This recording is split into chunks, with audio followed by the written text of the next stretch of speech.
खुलासे हुए हैं, चाहे वो अडानी महाघोटाला हो, चाहे वो चीन का अतिक्रमण हो। मुझे खेद के साथ कहना पड़ता है, जब अधिकांश मीडिया को पीएमओ का एक चपरासी व्हाट्सएप के माध्यम से चलाने की जरूरत करता है, तो alternate media, digital media, social media पर खबरें आती हैं।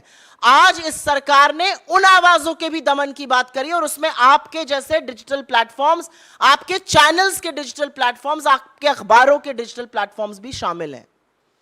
आईटी अमेंडमेंट रूल इस सरकार ने नोटिफाई कर दिया है। यह जनवरी में ड्राफ्ट निकाला गया था और कंसल्टेशन की बात करी गई थी। कोई व्यापक चर्चा इस पर नहीं हुई। जो स्टेक होल्डर्स हैं वो संतुष्ट नहीं है उस चर्चा से, और उसके बाद भी रातों रात इसको नोटिफाई कर दिया जाता है। ये आईटी अमेंडमेंट रूल तब नोटिफाई किए जा रहे हैं जब आईटी एक्ट 2021 की ऑलरेडी कोर्ट्स में है, सुप्रीम कोर्ट के सामने है। सुप्रीम कोर्ट को अभी उस पर चर्चा करनी है और उसका संज्ञान लेना है। तो ऐसी क्या जल्दी है? और अब जो जनवरी में आया था उसमें फेक न्यूज के खिलाफ पीआईबी फैक्ट चेक करेगा। अब और भी बड़ी बात कह दी गई है, फेक न्यूज या मिस इंफॉर्मेशन जो सेंट्रल गवर्नमेंट के खिलाफ है, उस पर एक इंडिपेंडेंट यूनिट जो सरकार के अंतर्गत रहेगी, बॉडी, वो फैक्ट चेक करेगी। सरकार ही कोतवाल है, सरकार ही मुजरिम है, सरकार ही जज है, सरकार ही सब कुछ अपने बारे में करेगी। तो अगर आप कोई सवाल सरकार से उठाते हैं जो कि असहज है, तो अब ट्विटर, फेसबुक, यूट्यूब, व्हाट्सएप, तमाम ऐसे प्लेटफॉर्म्स को सरकार ने अपने आप को एक एकाधिकार दे दिया, एक छत्र राज दे दिया है कि वो उनसे कहकर उस न्यूज को हटा सकते हैं। लेकिन ज्यादा कुछ कहने से पहले सरकार के ट्रैक रिकॉर्ड की बात कर लेते हैं।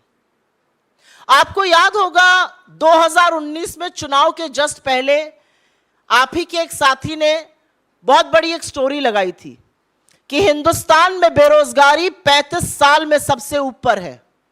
सरकार की फैक्ट चेक यूनिट ने उसको फेक न्यूज बताया था, और 31 मई को जब मोदी जी शपथ ले रहे थे तो एनएसएसओ ने वो डेटा जारी किया, और 45 साल में सबसे ऊपर बेरोजगारी थी।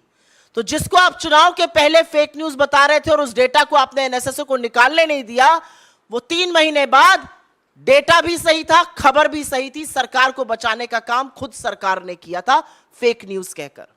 रिपोर्टर्स कलेक्टिव ने एक स्टोरी करी मार्च में 2022 में, और उन्होंने कहा कि आधार जो है वो मिड डे मील स्कीम्स के लिए, जो पोषण की स्कीम्स होती हैं बच्चों के लिए, वो मैंडेटरी कर दिया जाएगा।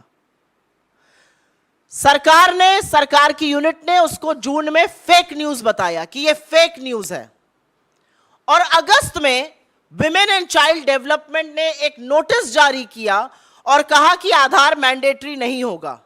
अगर वो फेक न्यूज थी तो आपको ऐसा क्यों करना पड़ा? सवाल सिर्फ इस बात का है।